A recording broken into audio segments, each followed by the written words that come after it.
When all the forces would come in, they would come down on just brute force. The martial arts that they brought from Africa, the fighting systems that they brought from Africa, the ability to make weapons out of wood and stick.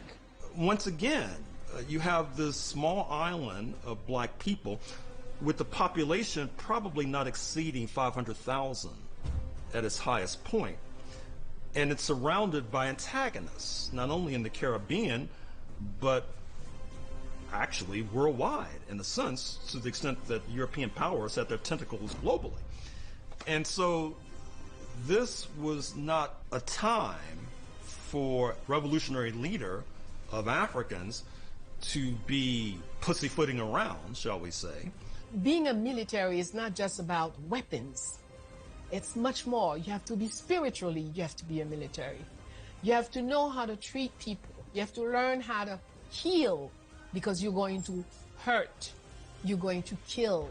You must do to heal so it will balance your soul. So there are a lot of things involved in the training of Dessalines, but you have to be clear. And Dessalines was very clear that slavery was no child's play. Enslavers didn't care for us, they care more for a stone on the ground than any breathing people that look like us. They spared no one who was fighting against them, as any soldier should do. And so the Africans proved to be extraordinarily good swordsmen. They were extraordinary with using lances, or what we call spears, and they learned very quickly how to be extraordinary using a rifle. And so we defeated the French straight up and hands down. One of the really interesting things when you examine the French testimony is the frustration that the French particularly had with this tactic. They complain about it, they call it cowardice or whatever else, but then in other places, when the time was right, you hear French soldiers talking about a guy jumped down the cannon today, and these are the people we have to fight. The sheer terror of, like, we're fighting people who've decided now liberty or death.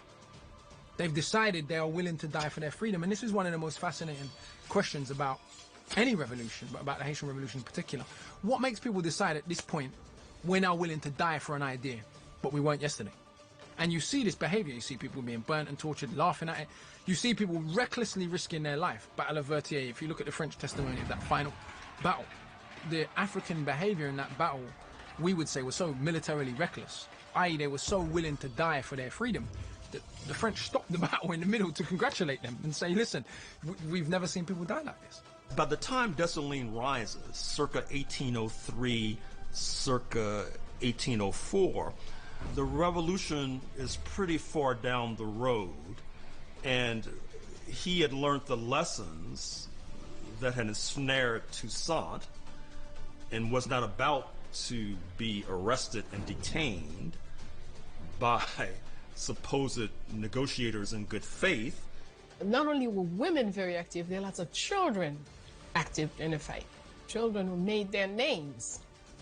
And, you know, as looking out for, climbing on top of trees to look out for what's happening and alerting. Most Africans who was fighting in Haiti were like first, at most, second generation from Africa. So they still had the African martial arts skills as a part of their repertoire in terms of fighting. And then, of course, there are other kinds of tactics. Arson was very successful. And of course, arson was very successfully used by the enslaved Africans in North America as well. That was one of the major tools in our toolkit right here in North America.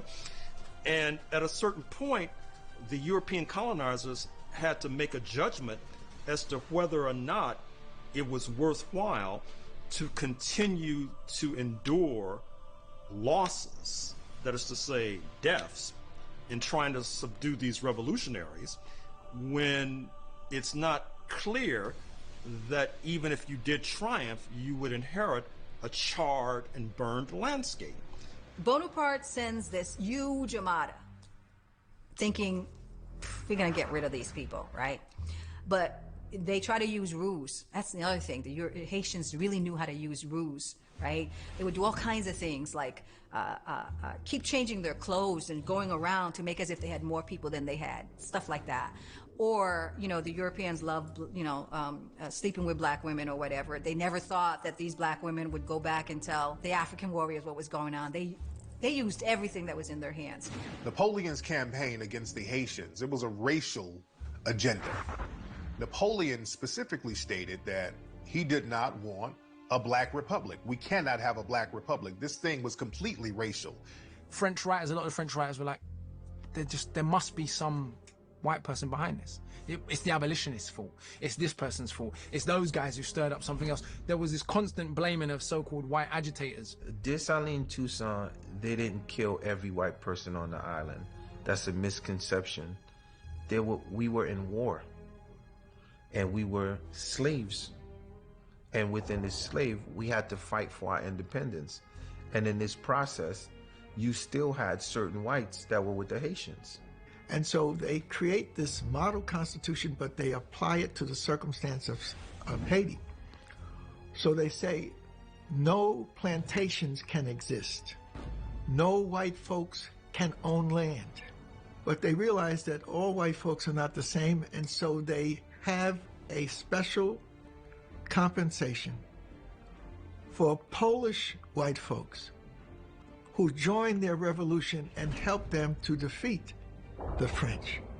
At the end of the war, once the victory against France had happened, what Dessalines said to them, that because of the horrific genocide you've meted out against my people, you've got to go.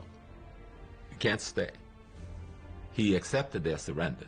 7,000 of them surrendered and was pulled out of the country and went back home.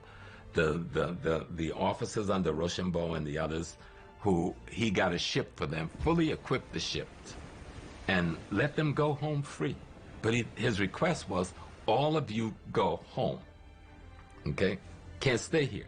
The only people that can stay is the Italians and the Polish who fought with us, and the Germans who did not lift any arms against us.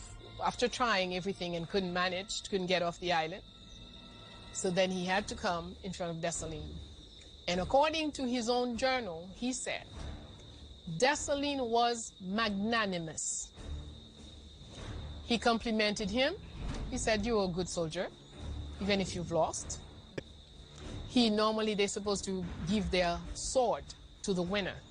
He says, no, keep your sword. You're a good soldier. I don't need your sword. I got my own. And so he's, what are you going to do to me? He says, nothing.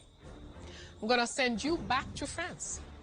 And your task will be to let them know never to set foot on this island again. What's really significant about this, Dessalines, is that Rochambeau told everybody, I'm going to get that Negro, I'm going to do all kinds of heinous things to him.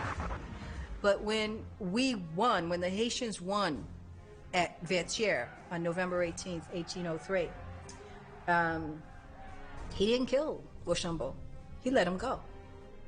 And I think that's really significant. And even those who got on the ship and went out with Rochambeau, you know what they did as soon as they got out at sea? They turned the cannons on Port-au-Prince and opened fire on the very people that had just given them their freedom.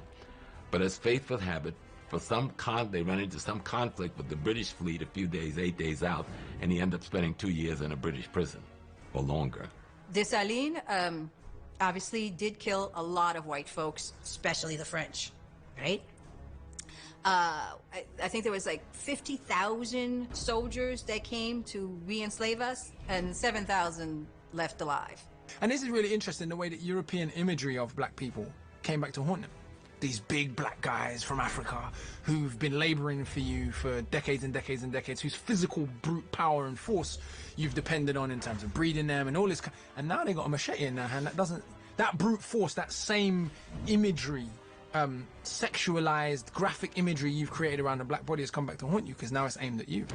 Modern historians, when they talk about Napoleon, they talk about how thorough he was as a general. They talk about his great military mind, the strategies he used. They just ooze and gush and praise Napoleon for being the greatest general.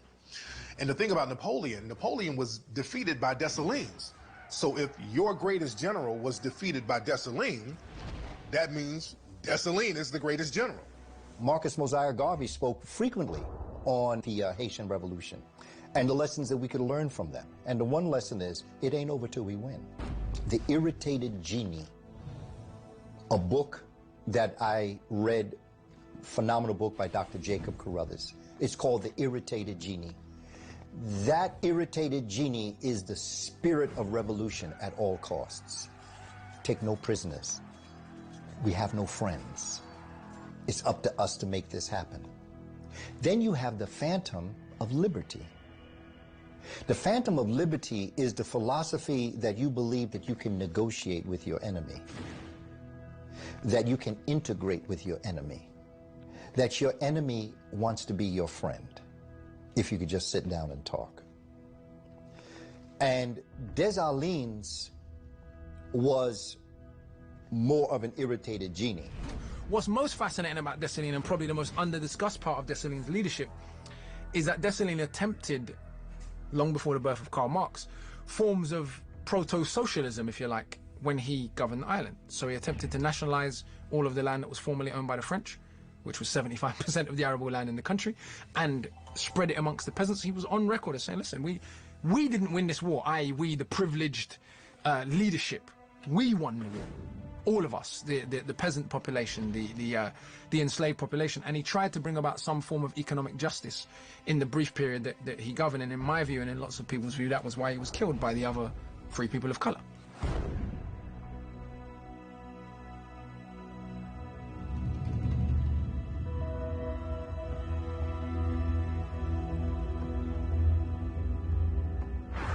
On January 1st, 1804, he declared Haiti independence. And the first sentence of our first constitution says, Haiti is independent from all powers of the universe. Haiti liberated 5 South American nations, you know, from Venezuela, Colombia, all the way down. We liberated also the entire island, right? The Dominican Republic didn't exist. Not only did Haiti get their own freedom, and this is what was so dangerous to the white supremacists, Haiti helped other Latin American nations get rid of slavery. Like Ecuador, it stopped slavery in Ecuador. They helped them get rid of slavery. They helped Venezuela get rid of slavery. They helped the Dominican Republic get rid of slavery. So that was a big fear of all the other Western powers, that this nation of African warriors were stopping slavery all over the hemisphere. So this is why even today they have to subjugate Haiti. When Miranda came from Ecuador, he was trying to come out of slavery, and he had lots of problems. U.S. was giving him trouble. He came here. Dessalines welcomed him. He had people wounded with him. We healed them, gave them boat, money, weapons, and sent them back to continue their work.